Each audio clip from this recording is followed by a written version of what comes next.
People say that you should not talk about divorce, but I remember my dad talking about divorce around the dinner table, and I thought, um, I didn't quite understand it, but later on, like now, I get mad at some of the stuff that, here he is, my dad, and he was just an innocent guy. He wasn't the best of people, but he wasn't the worst of people at all. He didn't have a father himself. His father moved away when he was 5 years old simply because his grandmother would not let his mother go and accompany his father. So he remembered the day when his father walked out of his life. And you see the impact of fatherlessness and how that gets transmitted through the generations. And then last year I found out that not only was, my dad not my dad, but there's another guy that I went to go visit in Florida last year because he's my biological dad. I had no idea. Yeah. What in my life was actually true? I mean, what, because find out you have a whole other family. And I went to school with some of them didn't know. I've heard about these deadbeat dads, supposedly. And when I hear the story about them, I'm like, that's not a deadbeat. Maybe he's dead broke. Maybe you've kicked him out of his kids' lives, and you've tried to stigmatize him, and you've made life so difficult for him that the only thing he can do is walk away, because if he stays there, he could be in legal problem.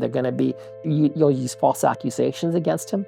I mean, I feel that I'm pretty well grounded and solid, but what about these people that go through this trauma? And what have they done to destroy so many people and kids? And you see sometimes these videos where a father and a son who haven't seen each other for years meet each other, and they just bawl.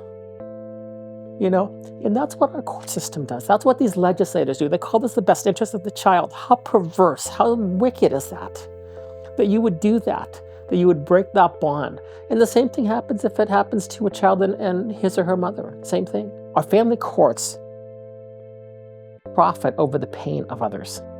They profit over the pain of parents. They profit over the pain of children. I was just listening to somebody that was talking about, the best interest of the child. Well, when we talk about the best interest of the child, we're not normally talking about the best interest of the parents. That is crap.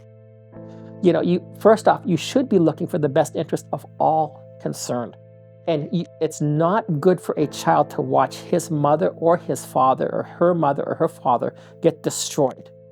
So when you're destroying a parent in family court, you are injuring that child. And the other thing about trauma, as we know, it often becomes transgenerational. What one person experiences will be reproduced later on in his or her life, and probably in the grandchildren. And like I tell people, how would you think about this if my divorce will affect my grandchildren? What do you think about that? And I really think that the family court industry, the whole divorce industry, it is an industry. And they're looking out for what? Their own interest, their financial interest. They're not looking for justice. They're not looking for the truth. They're not looking for the best things for the children. They're looking for the best interest of their pocketbook. And they're looking for a victim. They're looking for a victory, I should say. You probably at least somewhat liked each other, loved each other. If you had a child together, don't destroy your children, for crying out loud.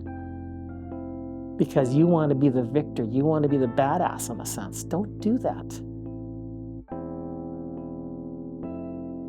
A lot of times I just said, if you can just hold on.